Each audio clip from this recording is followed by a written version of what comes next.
वो अपना काम कर रहे हैं। हाथी चले बाजार, कुत्ते भौंके हजार। मुझसे सवाल ले सकते हैं? मेरा आपसे ये प्रश्न है, पूरे देश का आपसे ये प्रश्न है कि आप कब शादी करेंगे और आपको क्या क्या क्वालिटीज एक लड़की में चाहिए। सब प्लीज बताइए, सब बहुत एक्साइटेड है। कार या बस खरीदनी हो तो क्वालिटी देखें। और विवाह एक संबंध है, और संबंध में क्वालिटी तो नहीं, संस्कार चाहिए हमें। क्वालिटी नहीं हम देखते, संस्कार देखते हैं। हमको पत्नी या वाइफ नहीं, अर्धांगिनी चाहिए, जो हमारी परंपराओं को लेके चले, हमारे माता पिता की सेवा करे। हम जो अपने माँ बाप की सेवा नहीं कर पाए वो करे, हमारे परंपराओं को लेकर के चले, हमारी साधना भजन मार्ग में बाधक नहीं साधक बने। और दूसरी बात, रिश्तों को चलाने के लिए क्वालिटी की बात नहीं होनी चाहिए। आज इस देश में जितने भी तलाक हो रहे हैं, उसके पीछे यदि हमसे कोई पूछे एक धर्म गुरु के नाते, तो सबसे बड़ा कारण विवाह में विच्छेदन का सबसे बड़ा कारण है कि आजकल लोग सुंदरता ज्यादा देखते हैं, समझदारी कम देखते हैं। किसी ने मुझे कहा कि बागेश्वर सरकार हनुमान जी के भक्त हैं, जब तक हनुमान जी की भक्ति करेंगे शादी नहीं होगी, कृष्ण की भक्ति करेंगे तो जल्दी हो जाएगी।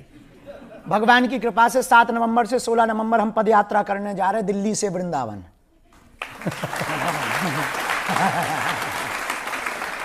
ये तो ठीक है, ऐसा नहीं है। साधना में, हनुमान जी की साधना में एक जगह ऐसा वर्णन मिला जो महापुरुषों से सुना, हम वो बता रहे हैं। हनुमान जी जब सिद्धियां पा रहे थे तो एक खम्मम जिले में दक्षिण में एक मंदिर है हनुमान जी का, जहां हनुमान जी पत्नी के साथ बैठे, सूर्यपुत्री सुवर्चला के साथ।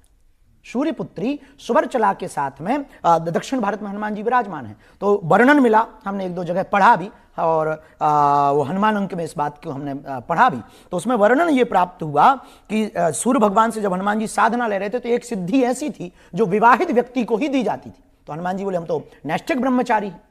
तब कहा कि आपका ब्रह्मचर्य खंडित नहीं होगा। सूर्य भगवान बोले हमारी पुत्री है, वो तपस्विनी है, केवल इस सिद्धि को पाने के लिए विवाह के परंपरा को पूर्ण किया जाएगा और आप अपनी परंपरा को निभाए रखिएगा। केवल सिद्धि प्राप्त करने के लिए आपको ये जो विवाहिक पाणी ग्रहण संस्कार है ये भर होना है। और वहां पर आज भी भगवान पत्नी के साथ विराजमान है। इसका मतलब ये नहीं है कि हम उस बात का कोट कर रहे हैं, इसका मतलब ये है कि हनुमान जी की साधना में ऐसा कोई भी बंधन नहीं है कि आपको विवाह नहीं करना चाहिए। हाँ, मर्यादित, एक पत्नी व्रतधारी, वो भी बाल ब्रह्मचारी कहलाता है। मैं तो इसका मतलब ये निकल लगाता हूं कि कार्ड है शादी का, बहुत जल्दी मिलेगा। पहले अस्पताल का उद्घाटन का निमंत्रण मिलेगा, इसके बाद भी।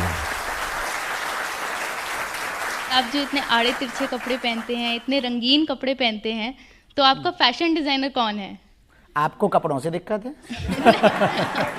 आपको इतने बयान, हमने इतने सुविचार, इतने सदविचार, इतनी कथाएं, इन सबको नहीं देखा, वस्त्रों को ही देख पाए। कोई वेशभूषा बहुत जरूरी है, वेशभूषा से जीवन परिवर्तित होता है, वेशभूषा का बड़ा प्रभाव होता है।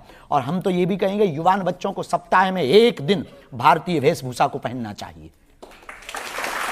और हम जिस भारत में रहते हैं, हमको कई बार उन बच्चों पे बहुत तरस आता है कि इंग्लैंड के कपड़ों के झंडा वाला टी शर्ट पहन करके आ जाते, फलाने देश की झंडा वाला टी शर्ट पहन के, जिनके पूर्वजों ने हमारे देश में राज किया, उनके फ्लैग की टी शर्ट पहन करके आ जाते, और अपने तिरंगा पहनने में शर्म आती है लोगों को।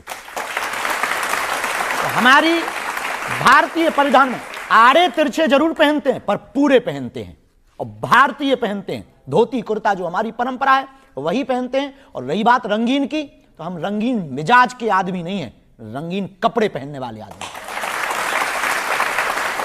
तो लगता है उन्हें तो आपके कपड़े बहुत अच्छे लगे।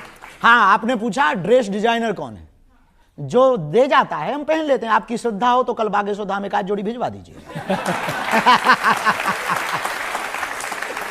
सिर्फ कपड़े नहीं, आपकी जो गालियां हैं वो भी एक स्टाइल की होती हैं।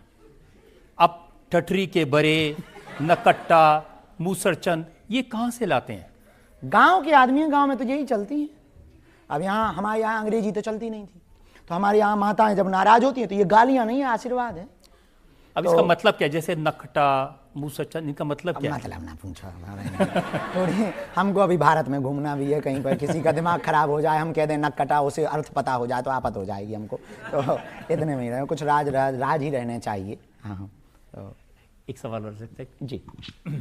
मेरा आपसे सवाल ये है कि आपके चेहरे पर जो लाली है, जो ग्लो है, आखिर उसका राज क्या है? सात्विक